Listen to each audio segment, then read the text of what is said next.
Jadi anak-anak muda emang nggak tahu ini Iya. tuh peda tuh apa gitu kan. Terus akhirnya memang perlu edukasi dan pancingan. Iya sih Chef, gimana caranya orang yang tadinya jajannya 50.000, jadi di bulan Ramadan bisa jajan 100.000. Pas orang bukber sebisa mungkin kita ngasih menu spesial, terus ngasih experience juga sih.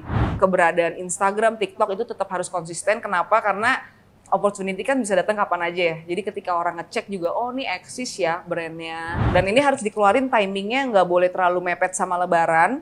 Dan nggak boleh terlalu kejauhan. Mawar melati, semuanya musnah. Astaga, ya Allah, sedih banget. Iya sedih ya. Halo partner UFS, selamat datang di Orak Arik. Obrolan asik bareng Chef pas ngabuburit. Bareng saya Chef Gun-Gun, kita akan ngobrol berbagai topik di dunia F&B. Tentunya ditemani oleh pelaku usaha juga. Seperti kita ketahui, persaingan di dunia F&B itu semakin ketat. Oleh karena itu, para pelaku F&B harus sekreatif mungkin ya dalam memasarkan produknya. Apalagi menjelang bulan Ramadan. Ya. Saatnya maksimalkan penjualanmu. Nah, oleh karena itu, di episode pertama ini, kita akan membahas tips tentang bagaimana cara memasarkan dan memilih promo. Promo yang tepat selama bulan Ramadan. Tentunya saya akan ditemani oleh salah satu pelaku usaha F&B yang telah melakukan berbagai promosi di berbagai channel hingga sempat viral juga di areanya. Maka dari itu, kita persilahkan Mbak Nadia dari Nasi Peda Pelangi. Halo, apa kabar Mbak? Chef? Luar biasa. Apa kabar nih? Baik, alhamdulillah. Waduh. Chef gimana? Sangat baik. Alhamdulillah. Gimana? Langsung dari tempatnya tadi? Langsung dari... Aku kebetulan dari rumah. Dari rumah? Dari rumah. Langsung ke sini ya? Langsung ke sini. Oke. Nah, Mbak Nadia. Ya. Ini tadi Mbak langsung bawa sesuatu nih datang ke sini gitu ya. Ini apa nih ceritanya? Oke, ini sebenarnya aku punya warung kan, Ya. namanya Nasi Peda Pelangi. Ini signature dish-nya. Signature dish-nya adalah peda pelangi. Peda Pelangi. Jadi emang ini dulu masakan ibu aku zaman SMP. Wow. Sering dimakan sama teman-teman. Oke. Karena teman-teman suka main di rumah. Oh. Terus abis itu pas baru nikah nggak bisa masak. Jadi aku punya Oke. warung tapi nggak bisa masak. Iya. Terus suamiku mau makan. Uh-huh. Adalah sisa lauk peda dan keripik kentang. Terus aku cuma bisa ceplok telur, lu mau matang apa setengah matang. Oh, gitu. Jadilah ini. Jadilah. ini. Nah, ini dia ya. Berawal dari ketidaksengajaan Nggak tentunya. sengaja, betul. Ketidaksengajaan tiba-tiba menjadi makanan menjadi signature dish gitu ya. Iya, katanya sih gitu Iya. sekarang, alhamdulillah. Kenapa dipilihnya itu adalah nasi peda itu? Peda itu kan sebenarnya kalau dilihat dari ya mungkin orang nggak akan terlalu notice lah ya. Orang kan makan daging, makan ayam gitu ya.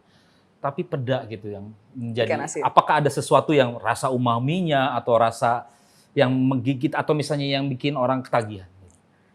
Kalau pengalaman pribadi, Iya. sebenarnya nasi peda itu emang ikan asin ya khususnya. Dulu seneng banget dimakan di rumah. Oke. Dan sebenarnya waktu awal jualan juga tidak berpikir panjang. Di saat yang lain mengeluarkan menu fusion kayak karage, mentai, dan lain sebagainya.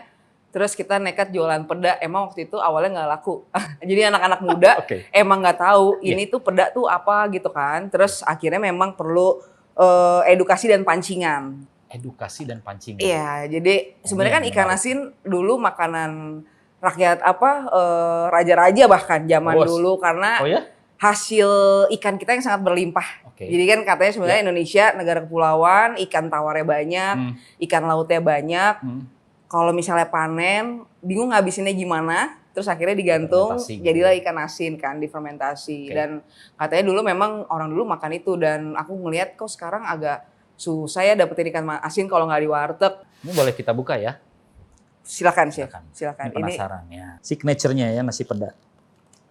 Seperti tadi dibilang pasti ada ininya ya, jagung. Oh, ini jagung. Ini ada jagung, ini pedanya udah disuir Pedanya udah disuir, dan ada keripik kentang. keripik kentang. Seperti di balado gitu ya. Iya, Jadi ada rasa pedas manis. Mangga. Kita coba. Markicop ya. markicop. Signature-nya dulu dong ya. Ini aduh, masakan rumahan. ini terus terang saya pertama kali mencoba nasi peda pelangi. Oke. Deg-degan aing. Aduh, dengan aing. Aduh, jatuh. Bismillah.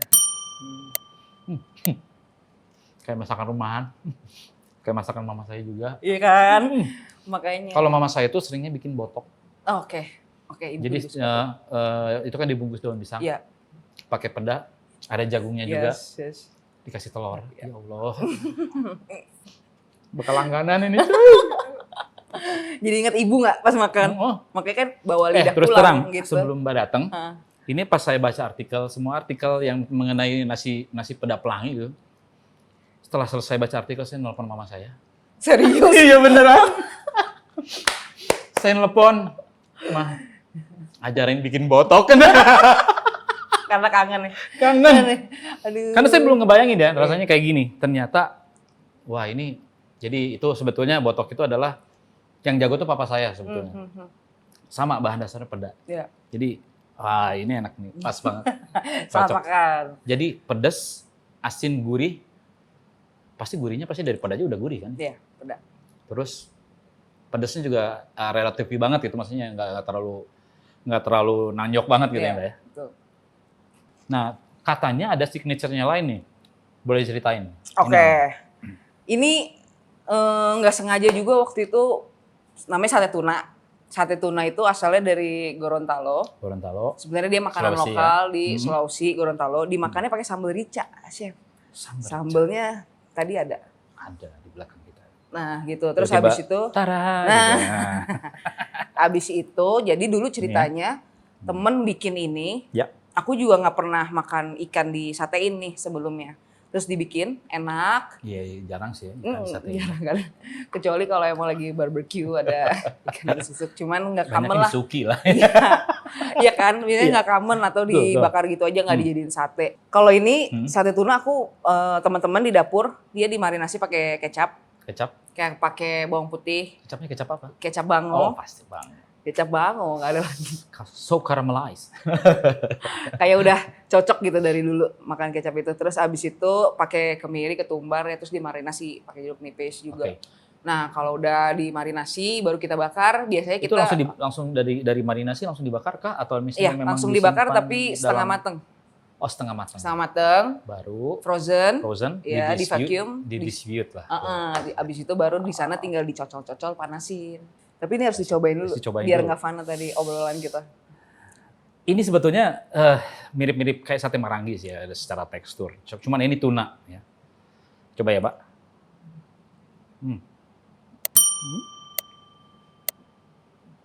Ya. Challenge-nya itu adalah kalau kita memang bikin tuna, Iya. itu nggak meresap gitu ya. Ya. Ya, to be honest ya, ini meresap, maksudnya walaupun bumbunya nggak meresap ke dalam banget, cuman di permukaan ini udah sangat terwakili. Jadi nggak ngerasa ada yang plain gitu di dalamnya. Jadi bumbunya juga pas gitu ya, nggak lebay ketumbarnya, nggak lebay spice-nya gitu ya. Yang pastinya karena kecap bangunnya juga enak. Masuk ya. Masuk Pak Eko. Kalau nggak pakai kecap bangun kayaknya nggak enak. Iya. Kecuali ikannya asli dari sana, Chef. Nggak usah pakai kecap. Pernah pakai kecap lainnya sih? Pakai kecap lain pernah. Kalau jalan-jalan juga pasti nyarinya kecap lokal. Cuman emang beda masakan, nggak semuanya cocok pakai kecap itu kan. Kayak kita masak tongseng, terus ada ya kayak makan sate gitu kan. Kayak ada kecap-kecap lokal yang enak banget, nggak bisa tergantikan oleh Setuju. apapun tuh. Ya, saya juga orang Bandung, pasti ada kecap yang tertentu dia untuk masakan itu pasti Buat batagor. buat batagor misalnya buat somai. somai, tapi pas di extend ke masakan lain buat bakaran kayak Nggak, iya belum tentu cocok. Iya. Enak Mbak. Pakai nasi pakai sambal. Ini saya belum. Oh, ini harus pakai sambal Pakai tadi ya. sambal.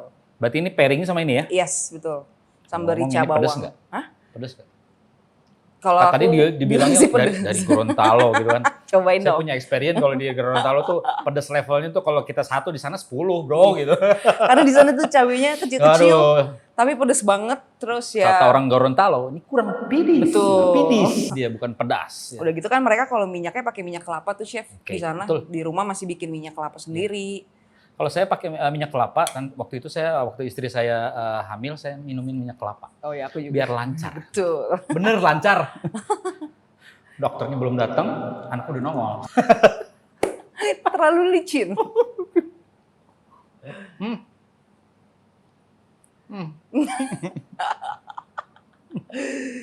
Cocok banget maksudnya. Ininya cita rasa manis, ya Mbak Nadia ternyata punya selera yang bagus ya. Jadi as a experience di rasa itu nggak, misalnya bisa aja sambalnya Mbak bikin manis kan. Iya, iya. Jadi manis ketemu panis jadinya kan jadi enak gitu ya. Tapi again, ini manis terus ketemu sambal yang savory, it's balance gitu. Yeay. Nah, tentunya ini kan tadi Mbak sudah banyak bercerita tentang makanan. Saya akan memberikan surprise juga buat Mbak Nadia ya. Apa nih? Saya mau bikinin salah satu minuman dari jeruk nipis. Wih, cocok. Cocok kan? Cocok, asem. Udah asem, udah Pedas. pedas, udah gurih gitu ya. Ketemu minuman yang menyegarkan gitu ya. Cocok. Namanya adalah lime osmanthus. Wih, apa tuh? Nah, jadi jeruk nipis dipadu dengan, sebenarnya osmanthus itu sirup ya. Sirup itu dari bunga osmanthus kan. Oke. Nah, jadi sekarang lagi ngetren minuman-minuman itu sekarang sirupnya itu dari jenis-jenis bunga-bunga. Ada hibiscus, ada osmanthus gitu ya. Bahkan yang rosebud juga. Itu udah kayaknya lagi ngetren ke sana gitu. Bahkan gak cuma sirup, teh pun sekarang dikombinasikan dengan itu. Iya, Bunga-bunga yang kering gitu ya. Iya, apa teh telang. Teh telang. Di warung aku jual teh telang. Iya. Tapi lupa bawa hari ini. Harus Lupa. main ke warung. Ah, hoax, nggak percaya. Itu enak, nggak bawa soalnya. Oke, saya akan siapkan dulu. Saya akan bawa dulu ya. Saya izin dulu ke belakang. Siap.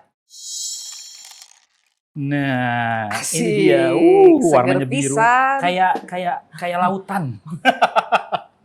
Nah, ini kan tadi kita udah makan Apa nih? makanan yang savory gitu ya, yang apa namanya, sudah asin gurih lah, pedes gitu ya. Nah, ini coba dicoba dulu. Ini namanya lime osmanthus, jadi sedikit pakai blue curacao ya. Kalau chef emang beda ya, cantik gitu. Begini cantik, kalau di warung kan Di kita warung tuang ya, aja tuang. kan. Es teh manis Nah. gitu. Dicip dulu. Aduh, Ada spesial, ada ciri khas dari si osmanthusnya. Nah, terus ada hints di belakangnya, ada iya, hints di belakang. belakangnya Yang ada bikin asamnya asam. gitu. Enak-enak. Nah, jadi Makasih chef. kita tadi saya pakai Knorr lime powder. Ini sebenarnya pengganti jeruk nipis. Jadi ini tuh setara dengan 4,5 kilo jeruk nipis seger. Oke. Jadi kalau misalnya kita peres sari jeruk nipis sebanyak 4 kilo tadi jeruk nipis itu cuma menghasilkan 1.600 ml Oke. sari. Ini bentuknya bubuk, udah tinggal campur larutin aja dalam waktu kurang dari semenit udah dapetin sari jeruk nipis. Oh, tapi aku penasaran. Hmm. Dia kan kalau bikin teh telang Ya. di warung, dia kan Pakai jeruk nipis. kan atasnya aku kasih kayak lime. Ya.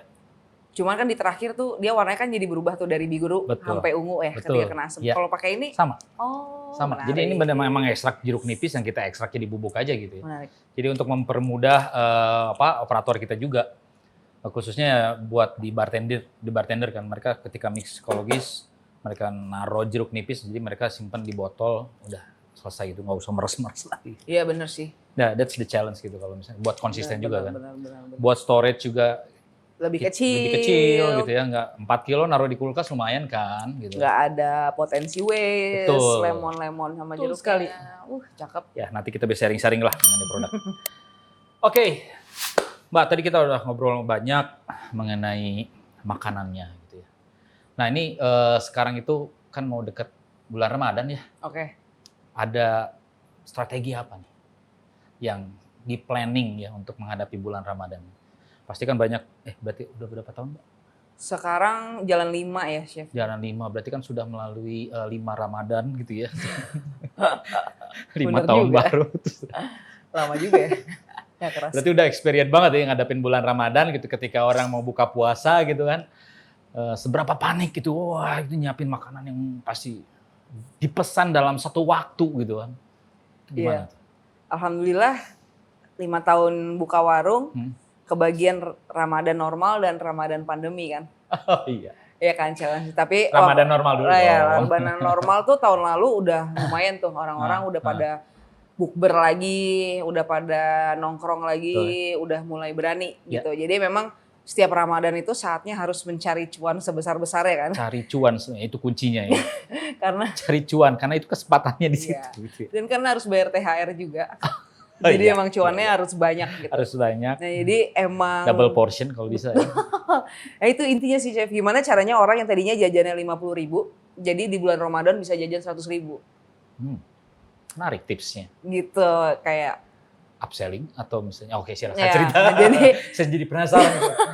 Bagaimana meng-upsell orang, ya mungkin orang kan pas selama Ramadan mungkin ada juga yang udah dapat THR gitu ya, yang 2 minggu setelah bulan Ramadan baru dapat THR. Mungkin ada juga yang di penghujung gitu kan bulan Ramadan baru keluar THR. Jadi bagaimana tuh strategi itu bisa berjalan dengan baik? Nah kalau aku boleh cerita mundur sedikit, jadi sebenarnya memang Nasi Peda Pelangi sebagai warung emang belajar menjadi brand yang emang bisa relate sama semua teman-temannya gitu ya. Teman-teman di sini maksudnya konsumen yang makan. Jadi emang kita ngebangun brand kalau kita sharing konten, terus kayak misalnya lagi riset, jalan-jalan, kita memang berusaha untuk gimana caranya membuat konten tuh senatural mungkin. Senatural. Dan secerita mungkin supaya memang orang tuh bisa kayak ngerasa deket sama brand. Gitu. Jadi ini sebetulnya boleh nggak sedikit dikasih contoh ya? Oke. Ini menarik nih karena gak semua orang bisa bikin konten dengan baik ya Mbak. Iya. Dipikirnya gitu dan dibikin konten yang sangat profesional itu juga bisa, apakah bisa in touch dengan brand yang kita build atau enggak gitu. Senatural apa sih maksudnya di sini? Oke, jadi sebenarnya awal ngebangun Nasi Peda Pelangi juga aku masih ngeraba segmen target market ya. Betul. Jadi memang karena waktu itu punya lokasi di SCBD, target market kita memang jadinya anak-anak kantoran atau kuliahan yang memang Jakarta Selatan base-nya gitu. Jadi kita ngecoba sebenarnya ngedevelop brand value atau aku selalu bilang brand ini sebenarnya kayak manusia. Brand ini kayak manusia. Luar biasa. Oke.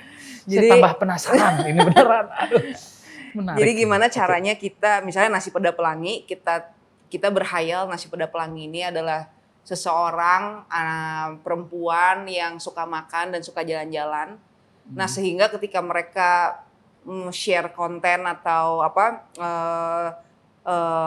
kayak storytelling di media sosialnya, si adminnya ini bisa memposisikan diri sebagai orang tersebut gitu. Dan kita memutuskan target market kita jangan terlalu besar dulu, memang fokus tadinya memang orang kantoran di CBD dulu. Jadi supaya kita bisa benar-benar tahu mereka butuhnya apa, mereka sukanya apa, mereka nggak sukanya apa. Jadi dengan menjadi brand yang sadar pengen nawarin produknya ini ke siapa, kita bisa kayak memilih cara storytelling atau narasi yang memang cocok sama teman-teman yang emang kita sasar gitu. Jadi aku merasa sebagai brand kita tuh harus jujur dan benar-benar tulus menceritakan perjalanan kita juga dalam membangun sebuah bisnis gitu. Karena itu yang sebenarnya orang-orang mungkin jadi pengen nyoba dan pengen tertarik untuk datang atau main ke warung. Oke, mungkin yang bisa kita lihat nih di misalnya di IG-nya gitu. Apakah di IG-nya juga sebagai rintutan sebuah story sehingga orang bisa paham sejarahnya gitu sampai saat ini? Di build seperti itu kah maksudnya? Jadi kita punya brand guidelines. Brand guidelines. Jadi sebelum aku men-treat brand dengan serius, kita juga awalnya nggak tahu sama sekali brand itu apa dan apa yang harus dilakukan oleh sebuah brand. Tapi seiring dengan berjalannya waktu, terus Nasi Peda Pelangi 2020 tuh kita sempat rebranding karena kita udah tahu, oh kayaknya market yang mau kita sasar ini. Jadi kita bikin brand guidelines atau konten pilar lah ya kalau di anak marketing tuh. Jadi setidaknya dalam sebulan kita punya konten yang mengedukasi, mengentertain, terus dan bercerita juga gitu. Sama ada gamesnya biasanya. Kita bagi, tapi kita sampaikan secara konsisten juga. Nah jadi kita emang selalu, misalnya kita lagi riset ke desa-desa gitu ya, atau kita kan suka main sama petani juga karena kan kita ngambil beras langsung dari petani. Nah, itu masuk pilar mana? Itu to educate. To Biasanya educate. kalau kita ceritain ini nasi kita asalnya dari petani di Sragen. Kita punya partner namanya Mas Jum. Ya. Jadi waktu pandemi Mas Jum tuh udah mau pensiun jadi petani karena tanahnya udah rusak. Jadi berasnya mereka nggak bisa menghasilkan beras yang baik. Terus waktu itu ada satu kesempatan aku road trip ke sana, terus kita coba punya niat baik gitu untuk nyehatin tanahnya dulu, atau kalau misalnya dari kacamatanya Mas Jum tuh, Mas masalahnya apa sih, kenapa nggak mau jadi petani lagi gitu kan? Ya karena utangku udah banyak banget gitu, karena untuk bisa terus bertani aku harus ngutang pupuk kimia. Dan ketika tanahnya rusak, pupuk kimianya harus lebih banyak, jadi hutangnya lebih banyak. Terus kayaknya pas pandemi nggak mungkin deh dia bisa jadi petani. Terus ya jadi sebenarnya nasi Peda Pelangi ini juga punya semacam movement namanya Beras Baik Movement, Mas. Jadi emang kita tuh pengen sebisa mungkin ngejual nasi dulu lah. Mana Nasi beras? kan berasnya ada di sini. Jadi kenapa saya minta berasnya, teman-teman? Karena di tagline itu ada nama lagu ya. Sorry ke distract dulu sebentar. Saya nyanyiin ya. Lihat kebunku gersang tanpa bunga. Nggak ada yang putih, nggak ada yang merah. ya kan? Setiap hari tanah rusak semua. Mawar melati semuanya musnah. Astaga, ya Allah, sedih banget. Ya sedih ya. Tapi itu kenyataan. Itu relate sama, berarti real ya. Berarti educate-nya tuh ya datang sendiri, terus kita lihat ya apa yang dihadapin sama petani saat itu. Kita juga sering bikin activity di sosmed tuh, lomba pantun. Jadi ada activity di sosmed itu lomba pantun Iya. gitu. Jadi kan sebenarnya gini, kalau di bulan Ramadan itu kan sebenarnya orang tuh kita ngelihat behavior orang kan. Di minggu-minggu pertama mereka menghabiskan waktu bersama keluarga. Dia lebih fokus buka puasa, enjoy di rumah. Iya. Jadi di minggu-minggu apalagi hari pertama ya. Betul. Nah, buru-buruan pulang. Betul. Jadi tuh biasanya kita tuh kalau misalnya awal-awal bulan puasa yang kita boost tuh jualan frozen foodnya. Jadi kan kita juga jualan frozen food nih di Tokopedia. Nah. Ini unik nih ya. Maksudnya benar juga ya. Mau buka puasa pertama. Nah, itu kan orang pasti buru-buruan tuh pulang. Nah, itu strateginya adalah bikin frozen. Iya, pasti kan orang adjust dari nggak puasa ke bulan puasa yang belum tentu cukup waktu untuk nyiapin sahur, belum tentu cukup waktu untuk masak. Nah, kita selalu memposisikan karena tadi kalau brandnya personalnya itu relate sama teman-teman yang kita target market kita, kita bisa positioning diri kita sebagai mereka. Jadi kita bisa tahu nih loophole-nya di mana, pain point-nya di mana. Kalau gue jadi dia, gue expect apa gitu. Jadi selalu berkaca dari situ sih. Jadi aku sebagai ibu-ibu, wah malas masak dong, pasti sahur ya udah beli frozen food. Jadinya aku jual nih lauk-lauk di Tokopedia, jual frozen food. Tapi frozen food, berarti kalau misalnya udah masak kan kurang bumbu nih. Bumbunya yang jadi udah ada dong, Royco gitu kan. Kecapnya tinggal kecap bango. Gitu. Masuk lagi. Masuk lagi Pak Eko. Jualan. Cuan. Ya gitu. Jadi ya itu tadi sih. Jadi kalaupun kita kan media sosialnya ada Instagram, ada TikTok. Ya. Jadi kita berusaha sebenarnya. Instagram, TikTok. Cuma dua itu Mbak ya? Instagram, TikTok, ya YouTube, tapi kita nggak konsisten. Gue pikir LinkedIn. Jadi tapi paling kalau lagi abis profesional sekali di LinkedIn gitu ya, jualan gitu. Abis bikin event kan suka ada rekap acara eventnya gitu. Tapi sebenarnya kita ngebacanya awalnya dari behavior itu. Orang-orang di awal pasti mereka butuhnya makanan yang buat di rumah. Terus nanti di minggu-minggu kedua kita mulai tuh bikin promo untuk bukber. Jadi biasanya di warung-warung suka anak-anak nongkrong, gue booking dong buat bukber di sana. Nah ketika ada pertanyaan bukber, kita udah kasih paket yang buat ramean. Jadi daripada dia beli satu-satu, kita udah siapin nih paketnya bukber berlima, bertujuh, berlapan, bersepuluh gitu. Pasti makan di warung maksudnya? Iya, makan di warung atau take away juga bisa. Take away. Jadi pasti mereka nggak jauh-jauh dari buka bersama gitu. Nah jadi kita berusaha menyediakan servis itu juga. Orang kalau beli di misalnya platform e-commerce atau di channel online gitu ya, di online, mereka udah punya paket-paketannya, kita juga udah sediain. Sorry, berarti kan dalam memasarkan produknya tuh pertama tadi di frozen itu ada di e-commerce berarti? Iya, jadi kalau nasi peda kita ada dine in, ada take away yang udah mateng. Oh, itu yang take away. Iya, jadi nah cuman kalau misalnya yang orang mau beli frozen, kita jualnya di Tokopedia, Frozen ya itu di berarti e-commerce. dalam hal ini cuma jual si Lauknya isiannya, aja. lauknya Kita aja. jual beras, kita jual keripik kentang, kita Oke. jual lauk, tapi Keripik kita kentang tidak di menjual keripik kentangnya ini di pouch gitu.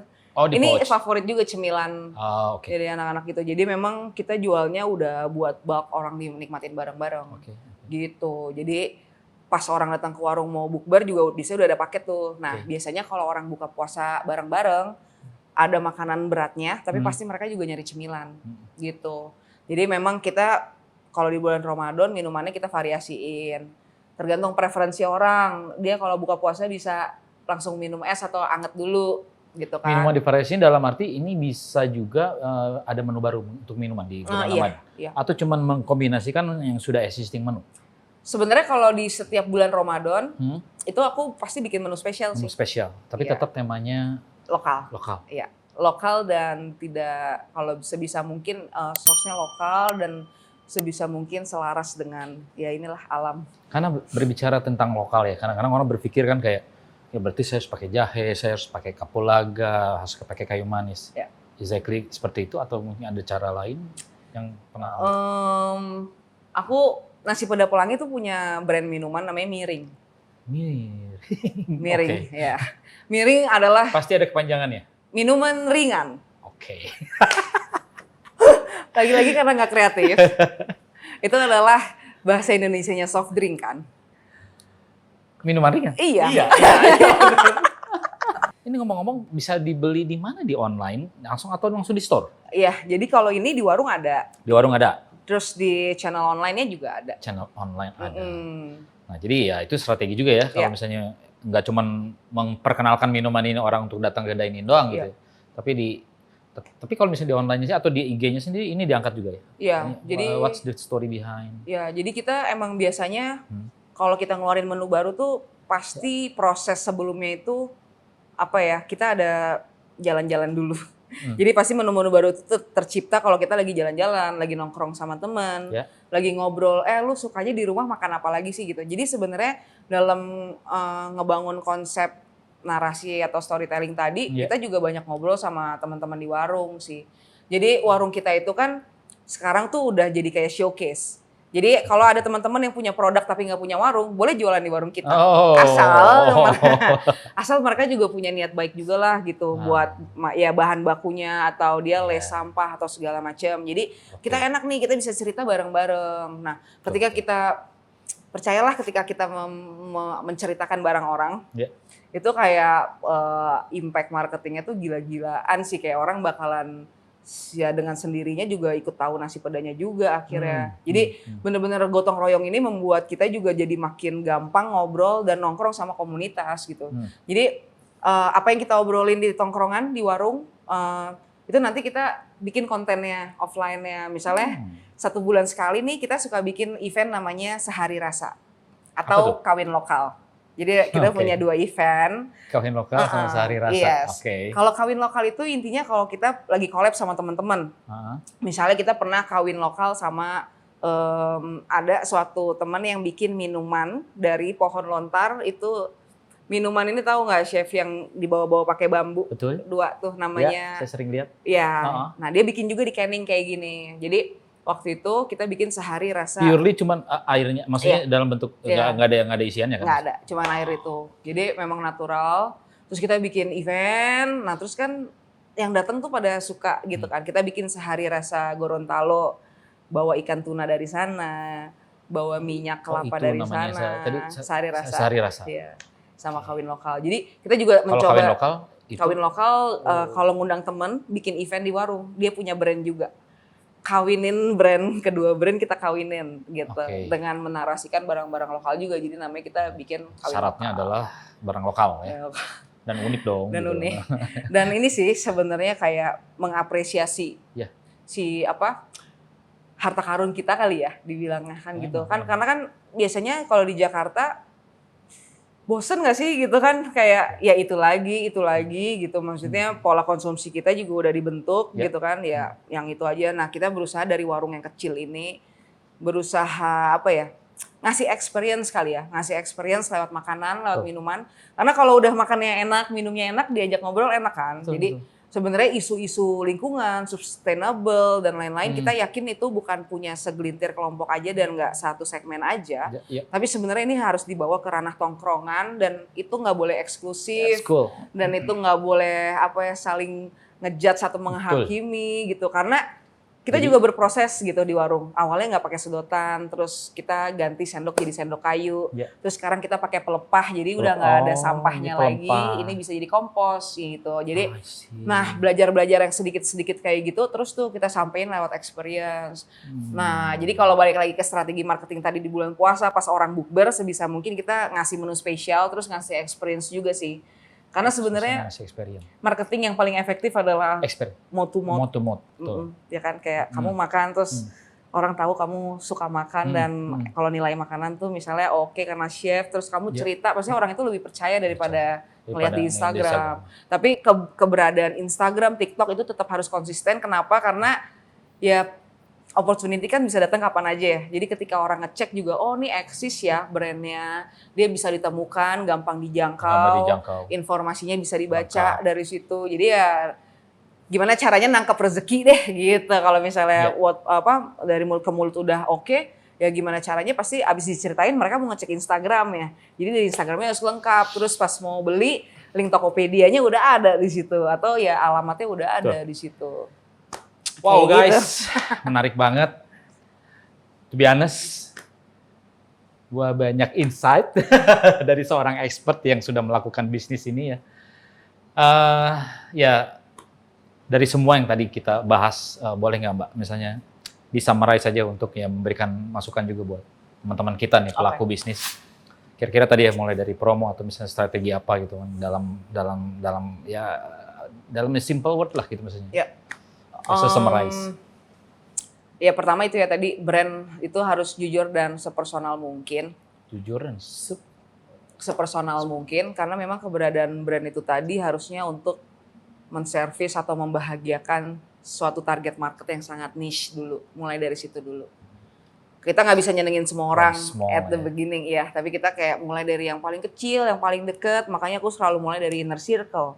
Gitu. Nah, terus yang kedua setelah itu kita harus konsisten bercerita juga sih, tapi ya dengan natural dan apa adanya kalau dari segi aku ya, karena aku selalu bercerita narasi, pengalaman, jalan-jalan dan lain sebagainya dan selalu banyak nongkrong sama teman-teman lewat acara-acara komunitas itu tadi yang sering aku adain di warung. Terus kalau yang ketiga pasti bulan puasa menu spesial, terus paket buka puasa. Sama yang terakhir ini yang paling bikin bisa bayar THR. Ini adalah ada hampers sebenarnya. Jadi kalau bulan puasa kan nggak jauh-jauh dari hampers ya. Nah ini juga aku tasnya aku frozen. Nanti apa aja isinya gitu ya? Iya, ini aku bawa sate tunanya. Ya. Jangan lupa tuh bikin. Jadi ada makanan-makanan frozen. Ini sate tunanya itu yang mateng, ini yang frozen. Nah yang tadi ceritakan Mbak Nadia itu untuk bukber hari pertama dan selanjutnya gitu ya. Minggu pertama lah berat pasti. Iya. Ini penting banget bikin strategi frozen nantinya. Iya, ini frozen. Biasanya kalau aku jualan hampers, ada lauknya, ada berasnya, ada minumannya. Jadi orang udah komplit. Oh, oke. Gitu. Dan ini harus dikeluarin timingnya nggak boleh terlalu mepet sama lebaran dan nggak boleh terlalu kejauhan. Karena biasanya hampers itu paling pas dikeluarin ketika THR-nya udah cair. Jago juga, benar juga sih. Di saat orang mau bagi-bagi kan, benar kan? Kalau ngeluarinnya sebelum dapat THR, yang ada kita dizolimi doang. Ini gue belum punya duit gitu. Tapi kalau pas THR udah cair dia. Biasanya kenceng-kenceng di mana? Di minggu kedua? Mendekati Lebaran sih H-1 minggu. H-1. Jadi emang kita udah tahu lah kalau Lebaran harus agak ekstra kerja kerasnya ya karena memang itu keadaan marketnya. Jadi kita juga emang harus, yaitu servisnya tetap harus senyum, sapa, dan sayang. Jangan lupa sih yang terakhir. Wow, menarik ya teman-teman. Ya Fast Partner, kita berbincang-bincang dengan seorang ekspertis kita. Aduh, ajarin masak Saya lah. baru kenal beliau gitu kan, di saat tadi ketemu ngobrol-ngobrol bentar. Cukup inspiring gitu ya. Saya harus main deh CS. Iya, harus dong main ke warung.